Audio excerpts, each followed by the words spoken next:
Hello you guys, welcome back to my channel. If you're new here, hi, welcome. My name's Kaylan. I'm 26 and I film a lot of entrepreneurship, lifestyle, and productivity content. For today's video, we're gonna sit down and talk about how to start budgeting for beginners. I've gotten so many requests for this. If you watch my channel, you know I love filming monthly reset routines, budget with me's, and I've got a lot of requests on how, if you're new to budgeting, how to get started with that journey, or if you're having trouble finding that consistency with it, how to build a better budgeting routine. I personally started budgeting about 2 years ago and it has completely transformed my relationship with my finances. It has significantly reduced my financial anxiety, which I know so many of us have, and I know it's not the best feeling in the world. That's why I encourage everybody in my life to start a budget, whether they make $30,000 a month or $2,000 a month. Everybody can benefit from taking control of their finances and stop letting their finances take control of them. For this video, I wanted to switch it up a little bit. So today we're actually going to Press Reset University. Budgeting 101 class is in session and we're gonna actually walk through a presentation that I created that outlines exactly how you can start your budgeting journey. And this presentation will be available to download down below. So if you wanna pull it up and kind of walk through it together, you can absolutely do that. Or if you just wanna download it and save it for future reference, either way, the presentation is yours to keep. I really hope you guys enjoyed today's video. This is a very requested one. Let's talk all about how to start budgeting for beginners. Okay, like I said, we're going to Press Reset University. Press Reset is my finance and productivity brand where we talk about all things goal setting, finances, personal development. Thought it'd be kind of like fun and different to brand this as Press Reset University, and then we can do different topics like this every few months, but class is in session. So today we're gonna be talking about how to start budgeting for beginners. And it is important to note that please remember, I'm not a financial advisor. This is not financial advice. This is from my own personal knowledge, experience, and my own personal research, but you know, we have to cover all the bases, and I just have to disclaim that this is not actually financial advice. So what we are going to cover in today's video, so we're going to talk about the benefits of budgeting, getting into the mindset of budgeting, calculating how much you should actually be budgeting when starting your budgeting journey, because I know a lot of us may not know exactly like where we should even be with our finances and how much we should actually be allocating per category. So we're going to talk about how to actually know where to start as a baseline for that. We're going to also talk through budgeting tools and how to create your actual budget setup. And lastly, which is extremely important, we're going to talk all about how to build consistency in your budgeting journey. Also, I will chapter out this video by these sections. So if there's a specific section that you just want to jump to, I'll have all the timestamps and the chapters down below, so it's really easy to move around. So now that we know what we're actually going to cover, let's get started. First things first, let's talk about the actual benefits of budgeting and how it can help you hit your financial goals. Budgeting can help you hit your long-term goals. This can be anything from buying a house, saving for a new car, building your retirement. Budgeting allows you to track how much you have in these accounts, how much you're actually setting aside every single month to save for these purchases. It can also help you cut back maybe in other areas where you're excessively spending and put that money into a better place, whether it be these long-term or even short-term savings accounts. And budgeting can also help you prepare for emergencies. So I think it's really important to have a budgeting sinking funds account. Ideally, I believe they say you should have at least 3 months of your income set aside, whether that be a layoff, a medical expense, maybe you have an issue with your house, a pet, anything unexpected could pop up. And as we all know, life throws many unexpected expenses at us, and it's a lot less stressful if we actually have the money set aside for those unexpected and inconvenient expenses. I touched on this with my own personal experience, but budgeting may also help reduce anxiety and stress. And I actually dug a little deeper on this, and according to CNN, 71% of Americans identify money as a significant cause of stress in their lives. And CNBC also found that less than 25% of Americans feel extremely optimistic about their financial future. The reality is a lot of us probably don't feel in control of our money. We don't know exactly where every dollar is going. And so that is why I think it's really important to be proactive, start your budgeting, your financial management journey now. And I bet you will feel much more optimistic about your financial future. And the fourth benefit of budgeting that we have is budgeting allows you to identify any spending habits or patterns that you may have. And as we all know, things can add up really quickly over time. That can be a good thing if you're putting things into your savings account, but a lot of times it's these little expenses here and there that we don't even realize how quickly they're adding up. And over the course of a week, month, or year, that can be a lot of money that could have gone into a much better place. So by identifying a problem and taking that money and putting it into a better place, turning that negative spending habit into a positive one, turns it into a habit that is actually contributing to our financial future and not preventing us from hitting our short-term and long-term future goals. Now let's talk about getting into the mindset when it comes to starting your budgeting journey. This is, I think, something that a lot of people don't touch on, and I think it's very important too, because budgeting initially is not easy. I'll be the first to say that. It is definitely a journey. It's not something that you can just start and adapt to overnight. So I have 3 things that you can do to actually get into the mindset when you're starting your budgeting journey.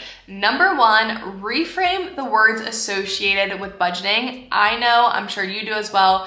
Budgeting has such a negative connotation around it. It can be thought of as something that's restricted, almost like a scarcity mindset, that people who budget are just undisciplined with their money. Sure, in certain situations, people might have to be restrictive with their budget if they have spending habits that they need to correct, which is not the case for everybody. I want you to think of management. You're managing your finances. You're putting your money exactly where you want it to go. You're getting organized and you're being proactive, taking the steps now to build a better financial future for yourself. So budgeting is a positive thing. It's you taking control, looking at your money, putting it exactly in the places that you want it to go, which a lot of people cannot say that. It does not mean you need to be restrictive. If you want to set aside a certain amount of money for shopping or coffee or clothes, you can absolutely do that. The difference with a budget is that you actually allocated yourself enough money to go do that versus just spending your money wherever, whenever, and really having no idea where it's actually going. Next, embrace the uncomfortableness, because budgeting is uncomfortable, and that is why so many people avoid it. So even by watching this video, you're actively taking the steps to do what a lot of people don't want to do. So I want you to take a second, pat yourself on the back. You are actually taking the steps, taking the initiative, and doing uncomfortable things in life is what is going to separate you from the rest. So give yourself, like I said, a little pat on the back. And number 3, identify your why for budgeting. So having a clear why or reason for budgeting is going to keep you motivated and disciplined in the long run. So it's really important, as with anything, this can, be for budgeting, for getting into a good workout routine, for maybe eating healthier. You have to have a why for when it does get tough. That why is going to keep you motivated. It's going to keep your future vision in front of you. It can be anything from maybe you just want to improve your mental health, which is really important. Maybe you want to retire early. Maybe you want to start and build a savings account for your children in the future. It could literally be anything, but whatever your why is, it's going to look different for everybody. Make sure you identify that and keep it in front of you for whenever the times do get tough. It's going to keep you motivated and keep you disciplined throughout this journey. Now that we talked about getting into the right mindset, let's talk about calculating how much to actually budget. If you've never budgeted before, you may not even know how much you should be even setting aside for a specific thing. So I think a really good starting point is a method. It's a rule called the 50-30-20 rule. So the 50-30-20 rule basically says that 50% of your income should be spent on needs. Pretty self-explanatory, but it's anything that you absolutely need to survive and work. So it's your rent or mortgage, groceries, utilities, your bills that you need. This also includes childcare if you need to have childcare in order to work. Next is wants. So 30% of your income should be set aside for wants. This includes anything extra: entertainment, shopping, eating out, traveling, anything that we don't absolutely need, but it benefits to our quality of life. And then we have 20% towards savings and debt repayment. So this can be anything from money into your savings account, your investments, extra debt repayment besides the minimums, and your retirement account. And for a visual, here is a pie chart of what it looks like broken down. Once again, 50% towards needs, 30% towards wants, 20% towards savings and debt. And this is after tax money. I also have my thoughts on this method. Is it perfect? No, but I think it's a great place as a rule of thumb to start. And then if you find yourself not needing the full amount towards needs, you can put the extra money towards savings. In my personal opinion, I think that this prioritizes needs and wants a little bit too much and not savings, investments, and debt enough. So if I made this method, which I didn't, I would probably do 40% towards needs and then 30% towards savings and debt. But This is a really well-known rule, and it's a really good place to start if you actually need percentage breakdowns of where your money should actually be going. Okay, next we have budgeting tools and methods. So there are a lot of different tools that you can use when it comes to budgeting. You can absolutely just use a pen and paper, write out your budget. As you spend your money, manually subtract it, see how much money you have left to spend. Personally, as someone who's a very visual person, I love all of the charts and graphs. We also have Excel or Google Sheets, which is my preferred method when it comes to budgeting. So you can use a spreadsheet to track income, expenses, savings, and debt.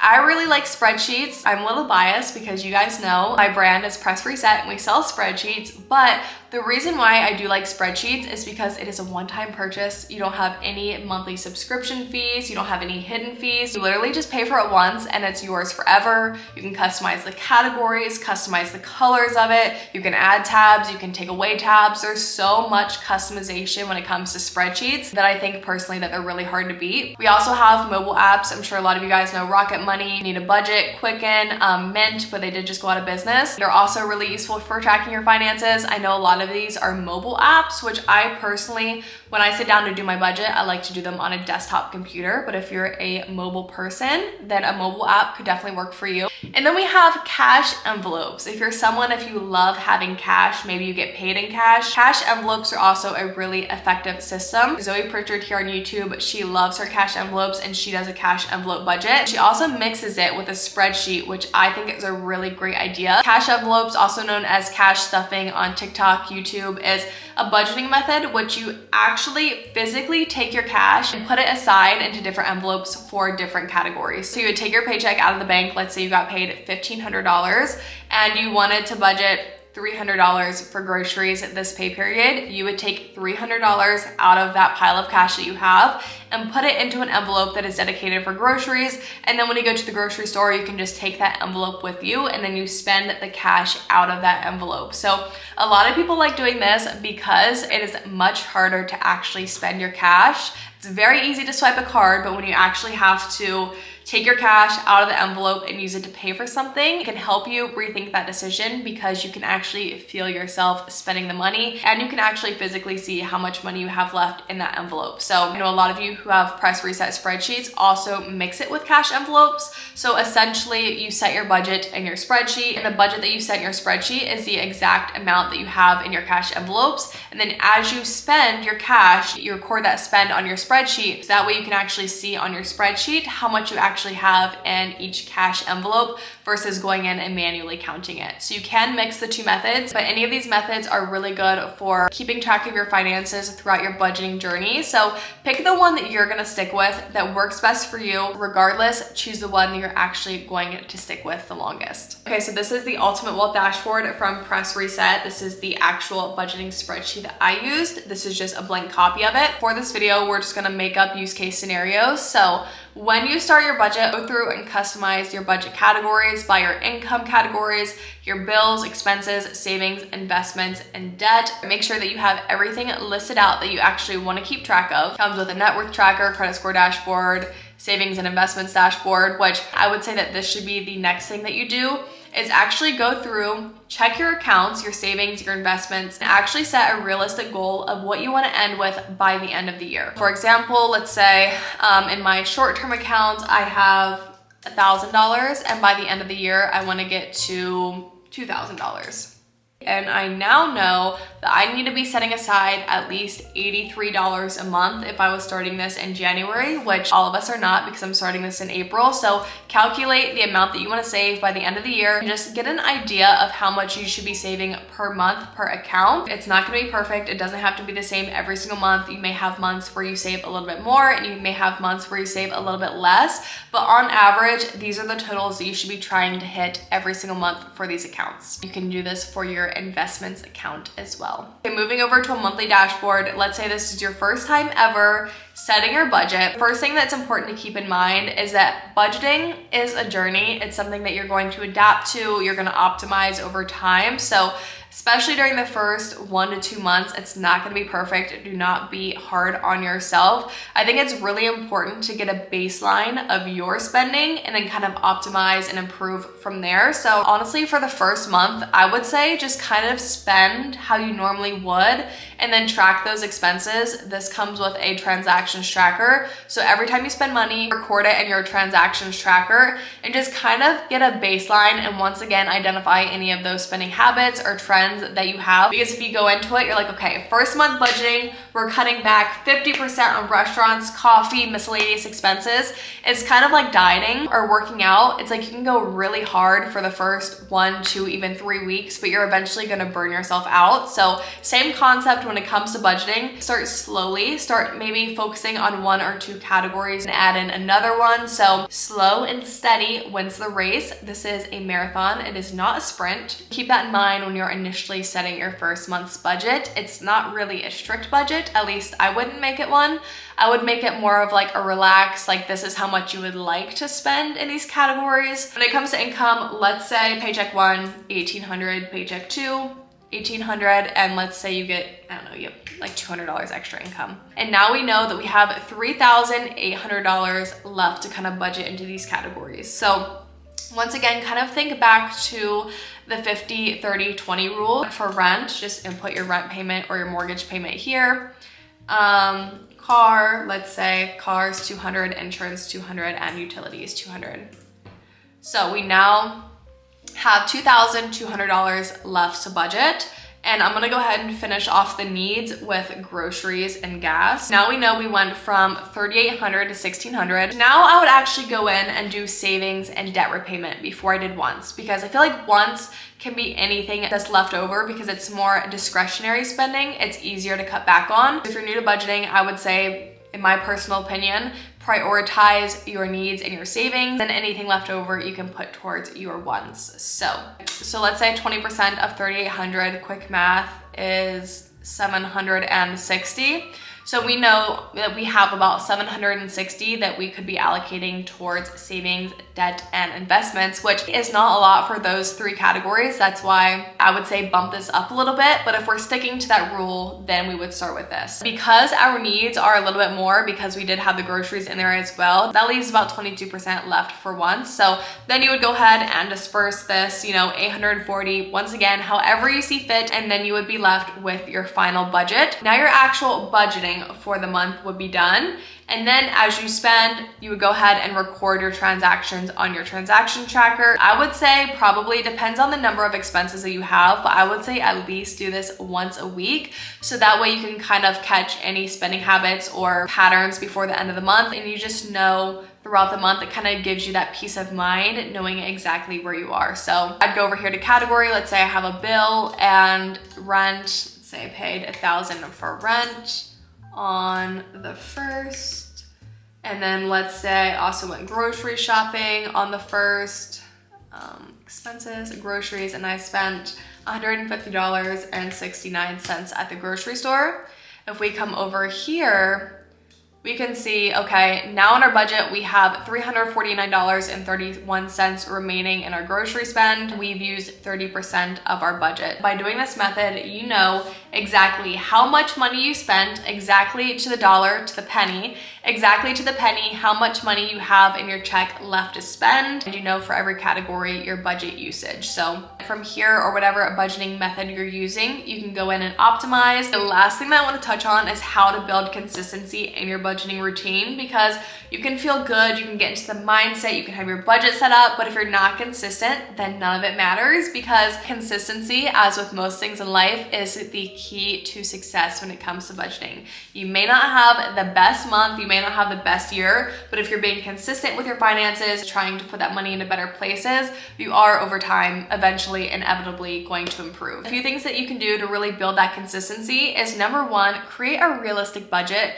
don't create a budget that you are not gonna stick to, because if you keep failing month over month over month, it's gonna discourage you. So set a realistic budget that you can actually stick to. Next, we have update your budget frequently. I already touched on this, but just checking in with yourself, knowing exactly where you're at for the month is going to help you stay within your budget, which is gonna give you that motivation and that satisfaction of actually sticking to what you said that you were gonna do. And by updating your budget frequently, you're essentially just setting yourself up for success. Next, I have automate savings and payments. So this is really good for building consistency when it comes to actually saving money or paying off debt. You don't even have to think about it. Just make sure you have that amount of money in your checking account or whatever account it's being pulled from, and automate all of your savings and payments. That way you don't actually have to go in and manually pull the money out of your account. It's kind of like out of sight, out of mind. It's like you didn't even have that money. You're not even really thinking about missing that money. Everything's done for you, and you're just gonna build those accounts over time. And finally, celebrate milestones. Celebrating these wins along the way is gonna keep you motivated. It's gonna keep you excited. So a good thing to do is maybe set a goal for your savings account, your investment account. Maybe if you get to a certain number in one of those accounts, then you're going to treat yourself for maybe your favorite dinner, or getting your nails done, or even something that doesn't even require spending money. Maybe it's just taking a day to yourself to just watch movies, relax on the couch, and essentially do nothing. Whatever you enjoy and look forward to, make sure you set up those little wins and those milestones along the way. It's gonna make you actually want to stick within your budget and put money into these accounts that hit those goals. So it's really important, like I said, no matter how big or small, to celebrate the milestones along the way, because if you're hitting these milestones, then you're making progress. And that is it for my PowerPoint presentation today. Thank you all for coming to class. I feel like I just talked forever. I really hope you guys enjoyed today's video. If you're interested in any budgeting spreadsheets, definitely make sure to go check out Press Reset. I will have it linked down below. You can find us on Etsy or at shoppressreset.com. But comment down below, let me know if this video is helpful. If you want to see more videos like this, we can do them on goal setting. Kind of make it like a little Press Reset University series where we talk about goal setting, habit tracking, just building a better you. Let me know if you like this format, if you would rather me just talk, or if you like the PowerPoint presentation that I put together. It has been years since I've done this, so it was really fun to do. Thank you guys so much for watching. I really hope you guys enjoyed today's video. Good luck on your budgeting journey. Like I said, you're already a step ahead of so many others out there who don't want to do the uncomfortable things, and you're taking the action and you're taking the initiative to build a better future. So I'm proud of you. You should be proud of yourself, and good luck with that. So love you guys. I hope you enjoyed the video, and I will see you in my